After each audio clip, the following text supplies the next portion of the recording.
Hello and welcome back. I am Mr. Sisotris. It is Monday, and this week we're going to be talking about Anne Rice. She passed away 2 years ago, and it was very sad. And so when that happened, I started a reread of all of her kind of main series. She's written a ton of books and a number of standalones, but I started with her Vampire Chronicles, her Mayfair Witches series, and the Mummy Trilogy, and those all exist kind of in the same world.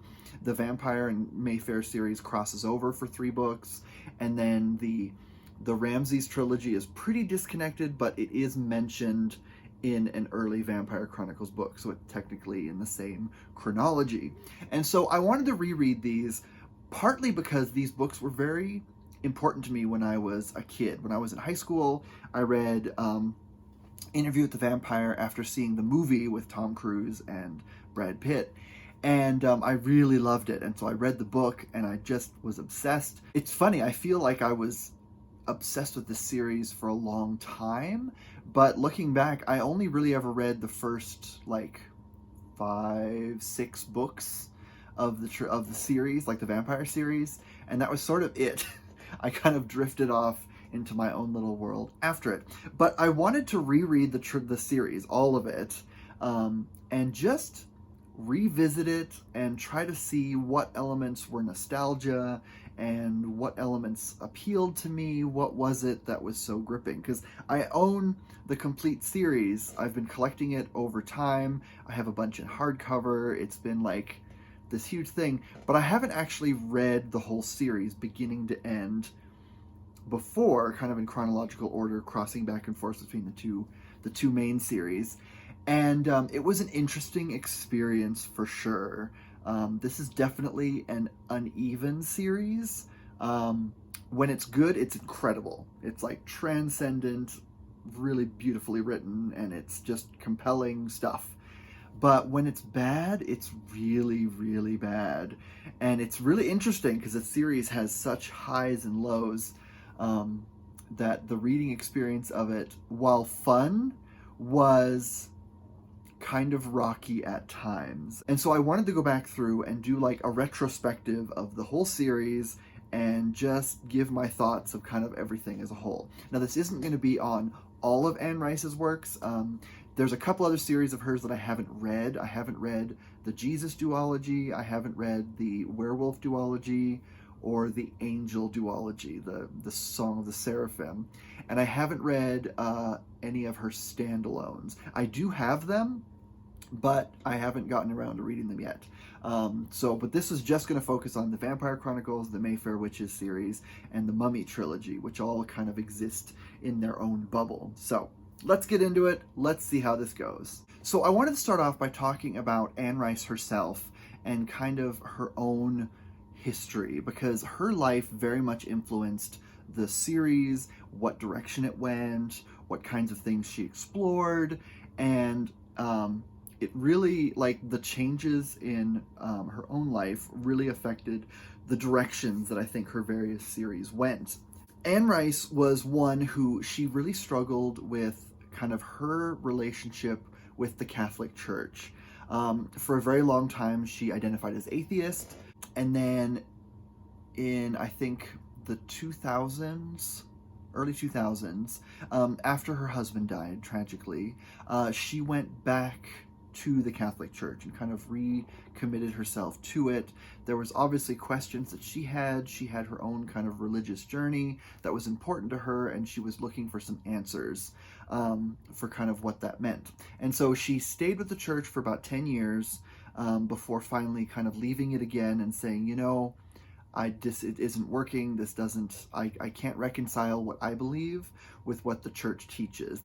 The big notes of conflict were like her positive support of like the LGBTQ plus community.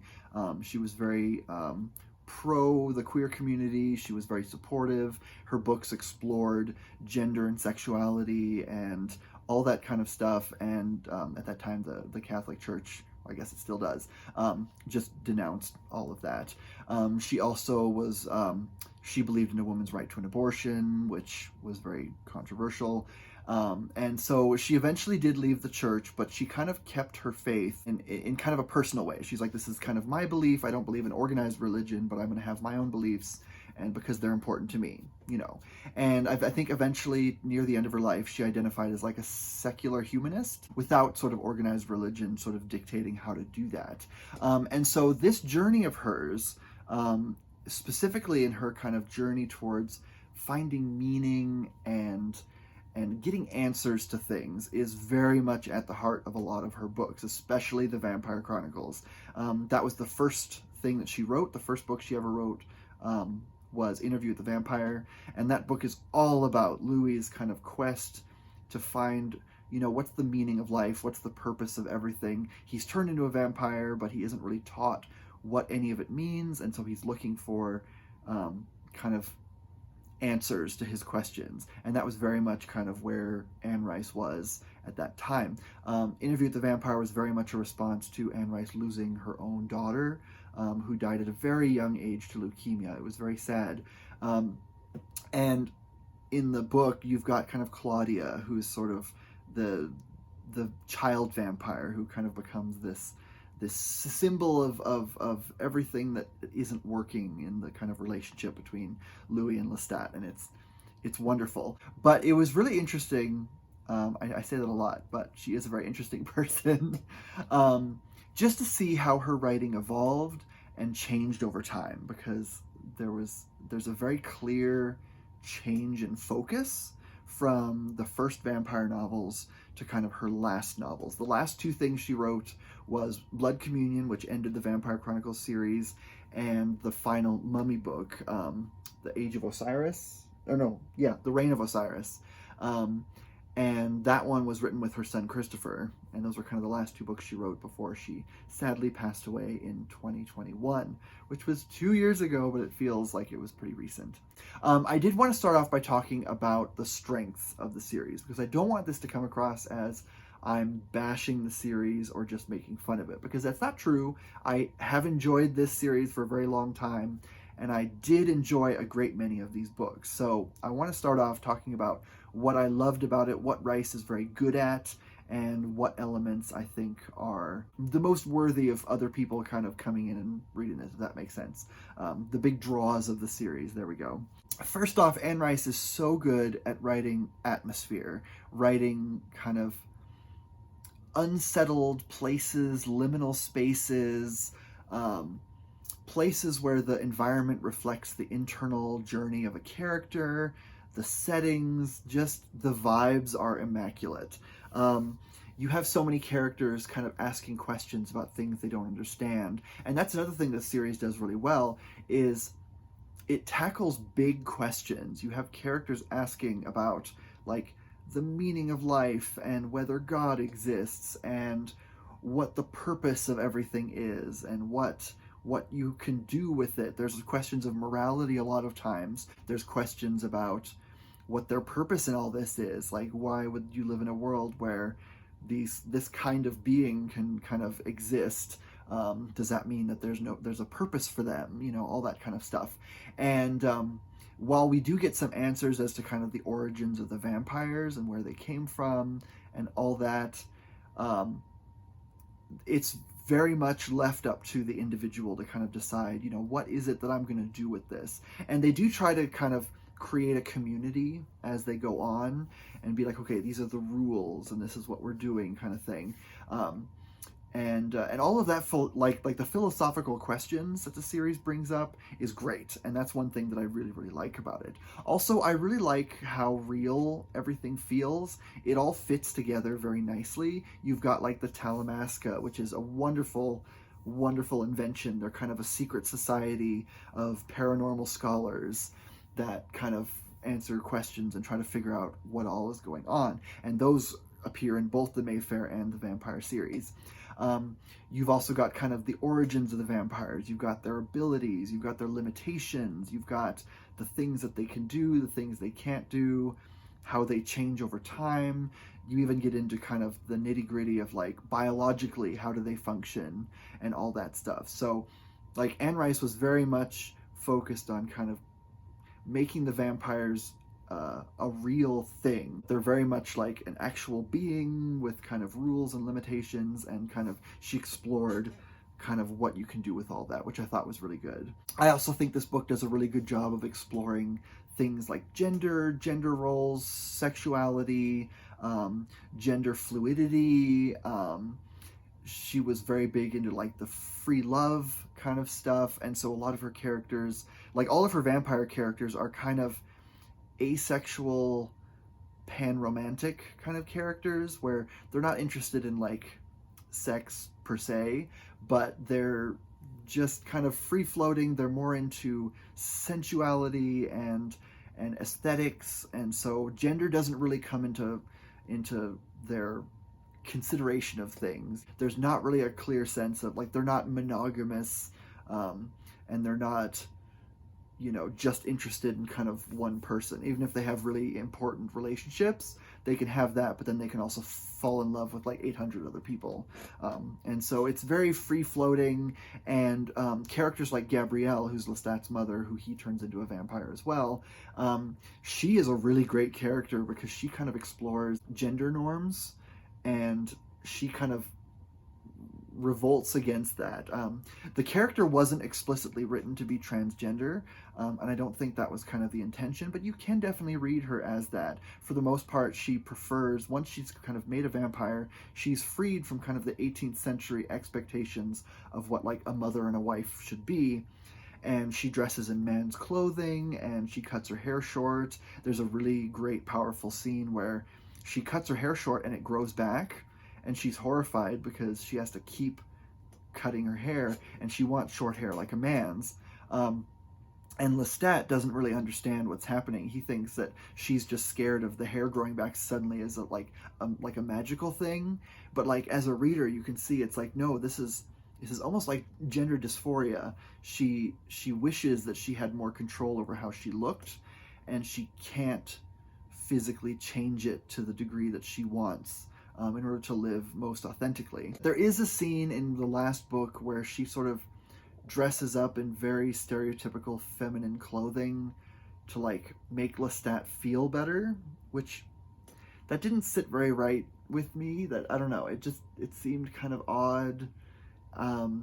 It is said to be her choice, but I don't know, it just feels strange. The character made most sense when she was able to present in a masculine fashion, and like wearing men's clothing that kind of fit. But anyways, that's kind of a digression. But the way that Anne Rice explored kind of the limits of, you know, gender isn't just one thing. It can be lots of things, and you don't have to be stuck where you're born. You can kind of become whoever is your most authentic self, and you can do what feels the most correct for you. And I really liked that. That was very groundbreaking for its time. Gabrielle shows up in The Vampire Lestat, which is the second book, which was in the 80s. So, you know, at that time you've got people like David Bowie saying, gender, never heard of her, and we love him for it. But I really appreciated how she was able to kind of explore these things in a way that was able to kind of get into the mainstream and reach a lot of people, because that was one of the things that drew me to the series, was its description of like male relationships. And even though they're never really explicit, it's like complex, well-written male characters in a romantic relationship, kind of. It's implied, but that's what it is. And just being able to discuss like their feelings and their concerns and things. You don't see a lot of that. There's not a lot of like toxic masculinity in these series. Lestat tries to do it every now and then, but it doesn't really work because he's just too evolved for that. But it's just very compelling the way she explores gender and sexuality and all that stuff. So that is one thing that I really, really like about the series.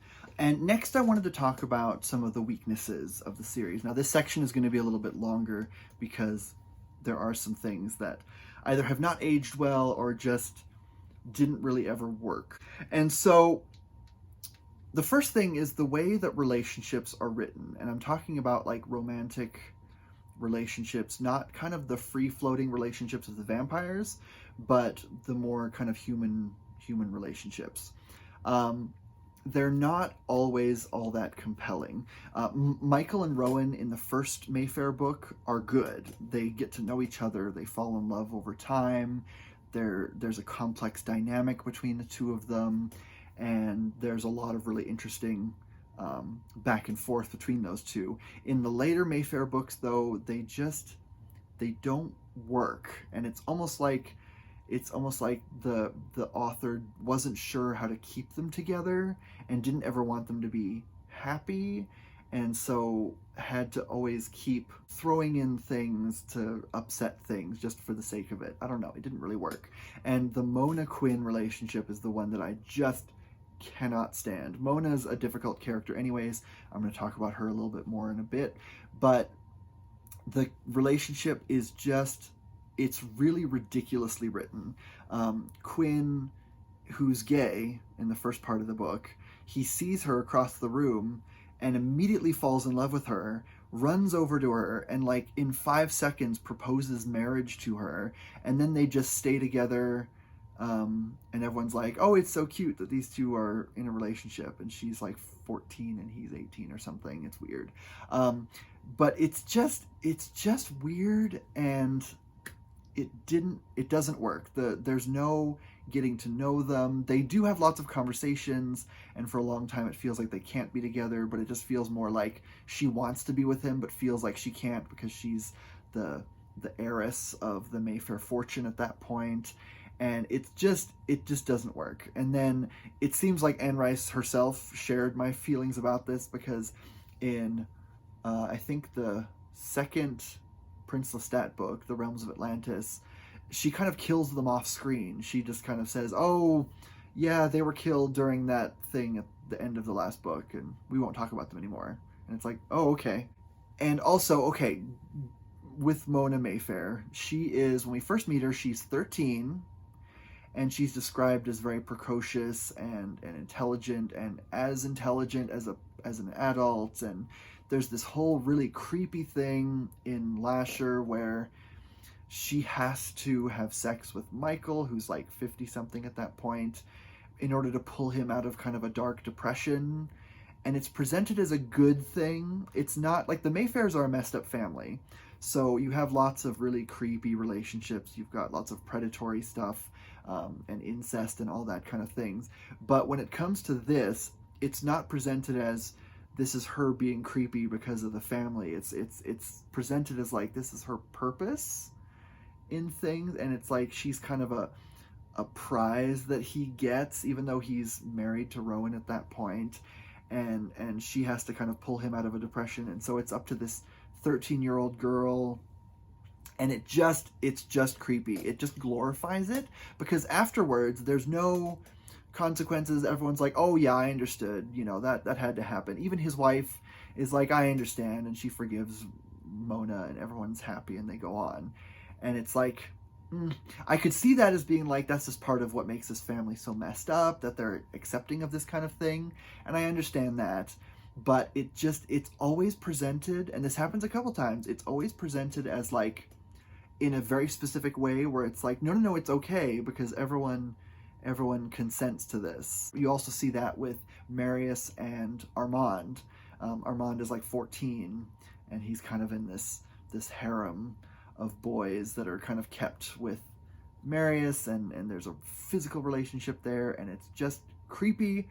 Not a fan. So that's something that's kind of weird. The books often explore kind of the darker aspects of like sexuality and relationships and such, but a lot of times it's presented as like these are messed up people who don't know how to function, and there's kind of it's presented as like a dark, creepy thing. It's V.C. Andrews kind of stuff. But whenever there's like an adult and a minor, it's always like the book is working overtime to justify it. They're saying, oh no, it's okay because they're into it or something. And it's just, I'm not a fan of that. It's just creepy. The other thing that the books don't do really well on is when they're discussing race. The cast is not super diverse. Most of them are white. There is a couple characters who aren't. The character of David Talbot, he starts out an old white man, and in the Tale of the Body Thief, he ends up switching bodies, and the new body he gets is like a 20-something Anglo-Indian guy, who is then turned into a vampire. So he's that kind of forever. And it just feels a little fetishized, where you've got these characters who are into non-white characters specifically because of how beautiful they are, and it's not great. There's also a really unfortunate chapter in Lasher where we meet a character he's captured by Roma people, and like as a child he's kidnapped and like abused, and it just feeds into so many awful, dangerous stereotypes about the Roma people. The terms, of course, are not that. They use the G slur that's no longer used anymore. But it just feels very regressive, this concept of like the Roma people are tricksters who are out to kidnap children so they can enslave them and abuse them. It's just awful. Like that's something you see in The Hunchback of Notre Dame, and that was written in like the 1800s. So it really feels like she was like trying to go for that kind of gothic cliche, but it just doesn't work. And I don't know if it was just ignorance or if it was just a hateful prejudice. I don't know. I'm not going to speculate on that, but it's just not well presented, and it's just kind of horrifying. In terms of how she describes other characters, there's lots of positive characters, but so many of like, especially the black characters, because a lot of these are set in like the American South, a lot of the black characters are servants, and they're presented as like really like kind of like the mammy stereotype, where it's like they're really loving and friendly, like there's a lot of positivity associated with them, but still they're servants. And there's kind of some backpedaling that happens in one of the books where like some of the servant characters, they inherit a huge amount of money from the estate, so that they're basically more like the administrators of the estate, and they can kind of do whatever they want. And so there is kind of that attempt to kind of free them from that kind of servant stereotype that they start out in. But it comes up a lot. There's a lot of glorification of kind of the Old South, and that isn't so much, that's just a thing that happens when you're in the South. Like if you've ever been in New Orleans or like Alabama or Mississippi, all that area, even like the legacy of slavery and the legacy of the racism that is still very much present there is something that's important and needs to be talked about. But everyone glorifies the past as like the antebellum South, as this kind of idealized past. It's very much Gone with the Wind kind of thing. Like that's very much a thing that people think. And so it makes sense that a lot of these characters here in these books would glorify that South history, that like past, the kind of Southern hospitality and all that stuff. So that makes sense. That does fit. But it's just the way that a lot of the characters are presented. And if they are a non-white character, they're often like really light-skinned,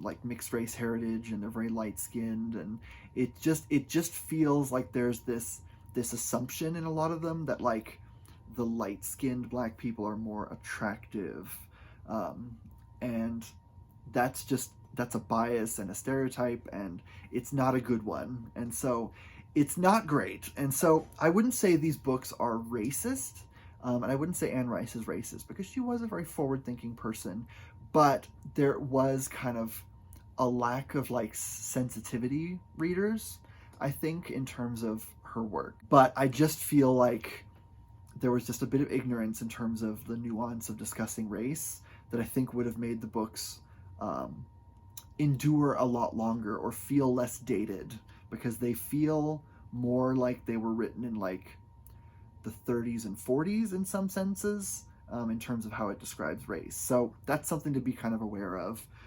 They are still good, but they're not the most progressive in terms of depictions of non-white people.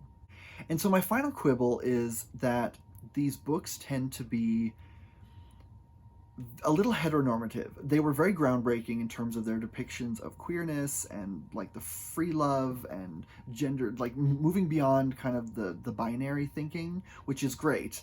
But there's a couple instances where you've got like an explicitly gay character who is forced into or put into a situation where they have a sexual encounter with a woman, and that is presented, and I don't know if this was intentional or not, but it's presented almost like this is something that they're missing out on. There isn't a lot of, there's no like super explicit like gay sex scenes, and I'm not saying that that's like important, because like the sex scenes in the series have never really been all that important or necessary, but there's so much focus on men and women. There's lots of explicit sex scenes between men and women, but there's not the same attention given to gay characters. They're often kind of like, they'll say they're gay, and then it's like, well, I'm more like bisexual. And like, that's fine. Like Quinn, I think, is young, and so at the beginning he thinks he's gay, and then later on, it's Circe. Later on he says that he identifies as bisexual, which is fine. If he's understanding kind of how his mind works, then that's okay. And so having a bisexual character who kind of chooses to be with women, even though he's attracted to people of all genders, that's completely fine. That's very normal. That's something you see in real life, and that's fine. But it's just the way that it's written. You've also got the character of David Talbot, who is explicitly gay, and the only kind of encounter that we see him have is with a woman, with Mayfair. And it's described as like she kind of put a spell on him and is kind of pressuring him into this. But it's described as romantically and beautifully as if it's something that he actually wanted. So there's this kind of assumption that like, being gay is fine, but they're missing out on kind of the primal heterosexual union. Like the act is sort of something transcendent and magical that they're missing out on. And so I don't really love that. The books, when they first came out, were very groundbreaking, but since then we've had a lot more better representation of queer characters. And so the way that this book kind of, like, it feels very Hays Code kind of thing, where you have like a gay coded character who then has a relationship with a woman, and that's kind of the main focus. So it feels a little off, and it's not something that's ever really satisfactory. You do have the character of Julian Mayfair, who's bisexual, and he has relationships with men and women. And in one of the books, you do get to meet one of his male lovers, and they kind of, talk about it and everything. And so that's fine. But it's kind of kept in the background, and it's not given the same focus.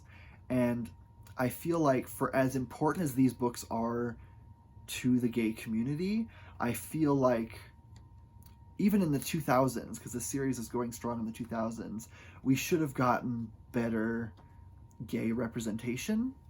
But maybe that's just me. The books were never really about that. It was always more implied, and it was always whatever. But it's just because when there's so much focus on really graphic, explicit sex scenes between men and women in so many of the books, it feels a little odd that there's the same attention isn't given to any of the gay characters, considering that was a big focus on this. So I don't know, maybe it's just because she didn't feel comfortable writing it, or didn't feel like she could do it justice. I don't know, but that's just something that I noticed that is just a little frustrating reading it now. So now I want to go through each of the series and give kind of my thoughts on each of them, and just kind of go through that. So the first one I wanted to talk about is The Mummy, or Ramses the Damned, and it was followed by 2 sequels written later on with her son Christopher, The Passion of Cleopatra and The Reign of Osiris. This series I really enjoy this one. This one's a lot of fun, but I feel like if you go into it expecting like gothic horror, you're going to be sort of disappointed, because this is a really hard series to pin down in terms of genre. So you've got sort of some horror elements in this. You've got kind of Cleopatra on kind of her murderous rampage after she's discovered. There's this elixir of life that makes people immortal, and it also makes them dependent on the sun. So if they stay locked up in the darkness for too long, they kind of shrivel up and become like mummies, and they have to be in the sun to kind of be revived and become kind of their whole self. And so there's some really great stuff there, but it's kind of like, if you remember the 1999 Mummy movie, that one doesn't feel like a horror movie. It feels like an adventure movie, kind of a Indiana Jones style adventure kind of story. And so this one is much more like a fantasy romance kind of thing. It's not really horror, but it does explore kind of the limits of that, especially when it comes to like how the elixir of life works, what happens when you give the elixir to someone who doesn't fully have all their bits. And so it gets into kind of that, but it's more of just the vibes, and that's one thing I really like about this. It's very much gothic, and the atmosphere is perfect. The main character, Ramses, is very much like a Fabio-esque kind of character. He's like so handsome, and he's powerful and smart and educated, and he finds himself kind of in the 1920s, or is it early 1900s, that era. I think it's the 20s, yeah. And so of course he meets, the girl, and they fall in love, and she doesn't really understand what he is or who he is, and there's this mystery of kind of where he came from. And so it's really compelling stuff, and it's a very tightly plotted book, which is difficult, or not difficult, which is unusual for Anne Rice. But it feels very confident in what it wants to do, and it's not a meandering book.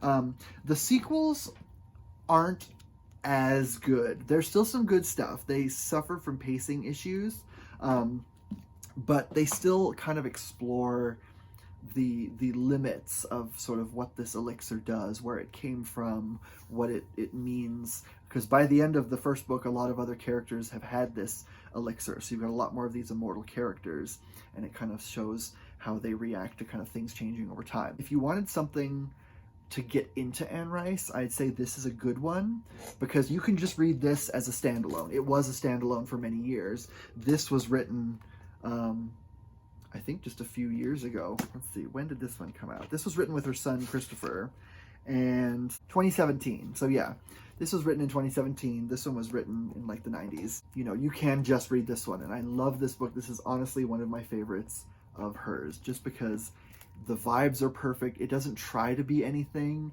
It just basically takes a situation. It says, what if this existed, and what are the implications of it, and kind of throws it into a group of people, and havoc ensues, and it's great. The next series I wanted to talk about is The Lives of the Mayfair Witches. And this is kind of a disappointing one because it's very uneven. The first book is one of my all-time favorite Anne Rice books ever. It is so good, but the problem with this series is that what gets you into it is the history of the Mayfair family, this kind of creepy family who has history all the way back to like Scotland in like, I think, medieval times or whatnot. And it's just a long, sprawling history, and you slowly uncover kind of what's going on with this family. And so it's very much about like the rumors that surround this family, and there's a ghost that everyone kind of talks about that's connected to this family, but no one knows what the ghost is, and it's had ties to the prominent women in the family throughout the years.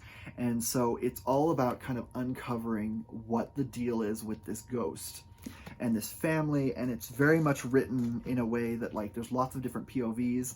And so for the first little bit of it, we just get kind of, what do the people in the neighborhood think about this family? And so we get kind of, each person knows a little bit, and there's lots of gossip.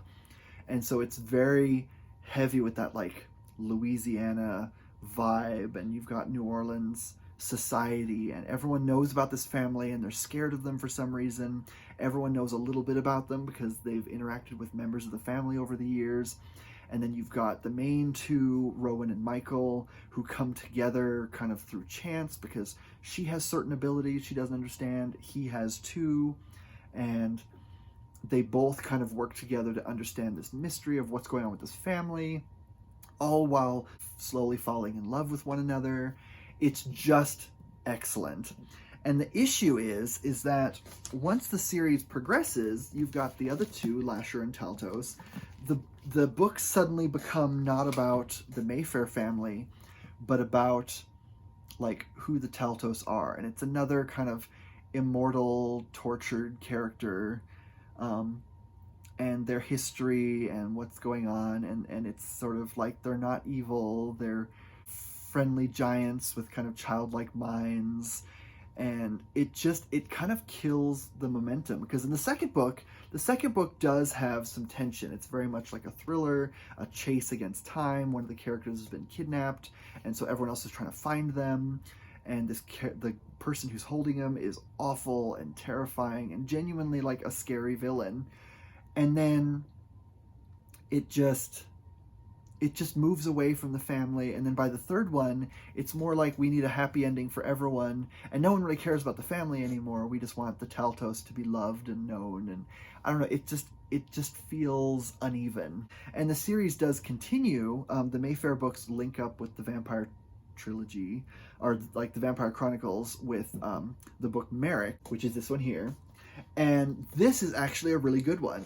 You've got two characters coming together. You've got Louis, who comes back from the Vampire series. You've got a new Mayfair, Merrick Mayfair, who's one of the few like prominent black characters in the series, and they're trying to solve a mystery. They're trying to figure out what's going on with Claudia's ghost, because Louis is concerned about that.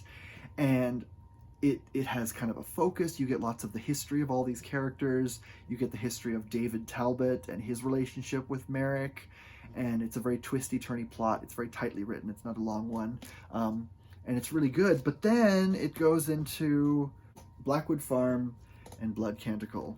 And this is where the series just kind of goes off the rails, because the first half of this book is excellent. You've got, again, ghosts and the mystery and this gothic house in the swamp and all this kind of stuff. You've got this great character who has a spirit who's been haunting him, and he wants to know who the secret of that is.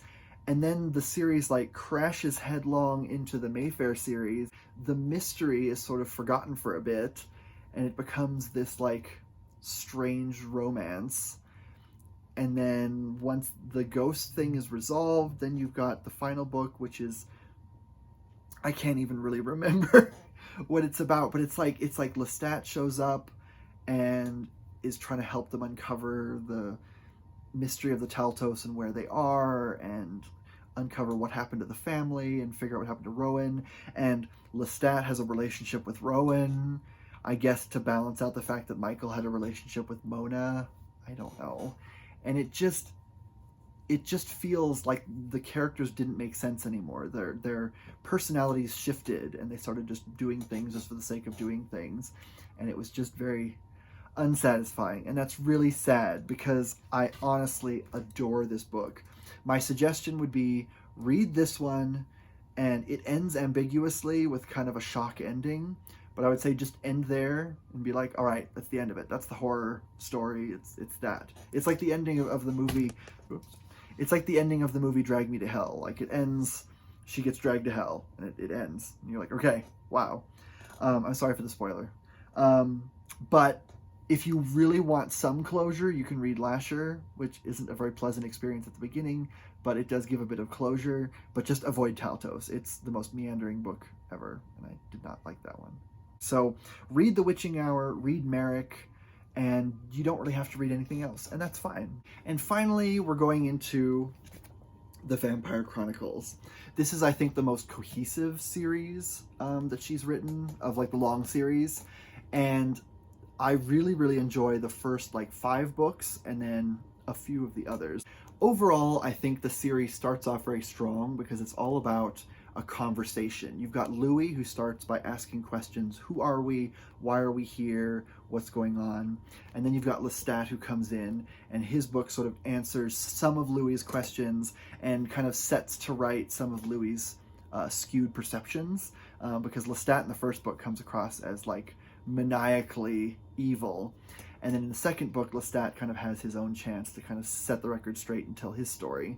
And then Queen of the Damned, has a bunch of different perspectives. It's told from a bunch of different characters, and it really creates a sense of like the vampire community as a whole. The next two books are written by Lestat, and so you've got Tale the Body Thief and Memnoch the Devil, which are from his point of view. And at the end of Memnoch the Devil, Lestat is kind of rendered comatose by something that happens in that one. And so then the next two books are written by other characters. You've got The Vampire Armand, which is told by Armand, obviously, and Blood and Gold, which is told by Marius. You also have the Tales of the Vampire series. You got Pandora and Vittorio, and those are both told in the voices of the people narrating that one. And then it goes back to kind of everyone with Prince Lestat. It starts with Lestat, but that one has a lot of different perspectives as well. Then it's followed up by Prince Lestat in the Realms of Atlantis, which is another one that's told by a bunch of different people. And then you've got Blood Communion, which is another ensemble piece.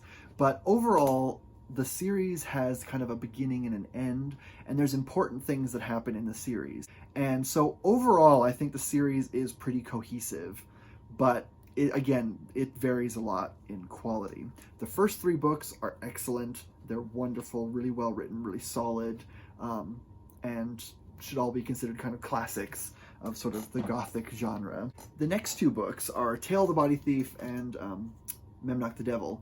These ones are still a lot of fun. I really enjoy both of them. I know Memnoch was kind of controversial when it was released. People didn't like it because essentially it's just a long conversation between two characters. That's what the whole book is. And it gets into like the metaphysics of everything and questions about God, and they go back and they visit like the Garden of Eden and the crucifixion and all that kind of stuff. And so there's lots of big questions and everything, and it ends with kind of an unresolved revelation at the end that's kind of engaging. So I really like these two, but they can be kind of controversial. Tale of the Body Thief is fun. This one is kind of more comedic at times, especially with the stuff between Lestat and Louis. It's wonderful. So this one's really, really good, and it's important to the kind of the mythology. The next books after that are The Vampire Armand and Blood and Gold, and these ones don't add a lot. A lot of people say they really like these two, but they feel like they rehash stuff that we've already heard in previous books. And this one rehashes quite a bit of the plot of this one. So like when this one meets up with this one halfway through this book, from there on it's just basically this book again from a different perspective. So if you like the characters a lot, then that's good, but I couldn't connect with these characters. Armand is not as interesting in his own voice as he was in other books when other people were describing him, because there was a lot of mystery surrounding him. And I don't like Marius. I know he's a favorite character, but he's an awful person, and I'm just not a fan. After that, we have the Prince Lestat trilogy, and that's where we get Prince Lestat in the Realms of Atlantis, and Blood Communion. First book is excellent. It's a return to the form of Queen of the Damned. It's great. I really like it. This book is strange, and it introduces aliens, and it does give us a lot of questions and answers about who the vampires are and everything, but it's weird. And this book is just not a very satisfying ending. It is an ending, so it does end the series, but it just feels like the characters are all stereotypes of themselves. No one feels like a deep, complex, interesting character that we've come to know over all these years, but it's just, they're not very interesting. They all feel plastic and hollow. In the midst of all this, we also get two standalones. We've got Pandora and Vittorio the Vampire. I really liked this one. I feel like this one fit into the Vampire Chronicles a lot better. It advances a lot of the mythology, and it fits into things. So if you read this like after Blood and Gold, then it would fit right in with the others. This one's very much a standalone. It doesn't really fit into anything else. It's just kind of a lone vampire story. It's weird. It starts off really good, but then it gets kind of meandery, and there's angels at one point. I don't really remember a lot of it. It wasn't all that compelling. So overall, the Vampire Chronicles is a good series in that it's very cohesive in terms of how it all fits together. There is kind of an ending that they're working toward. The ending is sort of, who are we, what caused us, and what should we do now? And so that is explored through all of these books. Some of them are less successful than others, but I feel like the first 5, and then Pandora, and then Prince Lestat gives a good overview of like the whole series. So if you read just those, you'll get a good view of kind of everything. But if you do want to read everything, you know, it gives you kind of a whole story. But it's a little meandery, and I feel like the reason why Anne Rice started the series was to ask big questions about life and everything and humanity. And about halfway through, it just kind of becomes like a fantasy world that's fun to play in. And so it doesn't really feel like there's any new big questions being asked. So, you know, it is a fun series. You can read it and turn your brain off, and that's fine. But I think overall, the series sort of loses its spark about a third of the way into it. But overall, I do enjoy the series, and I love the characters, but I feel like it could have been over a lot sooner. And so we've reached the end. I've kind of said everything that I needed to say, so I don't need to rehash anything. But I'm curious to see how these books endure in kind of the public eye. I know there's still quite a few fans of the series, and I know there's the AMC series that are kind of expanding on it. They're not super beholden to the books. They're kind of taking the books as a jumping off point. There's 2 series so far. There's Interview with the Vampire and then Mayfair Witches, and there is going to be a third one about the Talamasca, which I think is interesting. But I like that they're forging their own path. They're kind of creating their own continuity and telling their own story, and they've made some really interesting changes. For example, in Interview with the Vampire, the series, Louis is an ex-slave who's turned into a vampire. And they do some really good nuanced descriptions of like his race and how he interacts with the world and privilege and all that stuff. So I'm curious to see how that goes. The Mayfair series I don't think is as successful as the Vampire one, because they missed out on kind of what made the Mayfair series alluring. They turn it into kind of a dark romance, and they miss a lot of the world building and the mystique surrounding the family that's really compelling. But I'm curious to see where it goes. Overall, I think this series was important for when it was written. It was very important for a lot of people, and it was important for me for sure. But I'm glad that we've kind of found better stuff. We've got a lot more queer literature and fantasy and romance that it doesn't have to kind of hide behind any kind of like metaphors or anything. It doesn't have to be couched in kind of implied scenarios. It can just kind of be itself. I think the last great thing that we got of this kind of style is the TV show Hannibal, because that one is very much, it feels like a spiritual successor to Anne Rice in that it's dark and gothic and creepy and psychologically complex, and it's filled with like homoerotic subtext, and everything is implied, and it's all kind of mind games, but nothing is like explicit or obvious. And I feel like that's kind of, that show proves that this kind of type of story can still work. But I'm curious to see how things go going forward. So with that, I will say goodbye. I will see you next week. Next week is going to be part 2 of my 100 greatest books of all time video, and I will see you then. All right. Talk to you later. Bye-bye.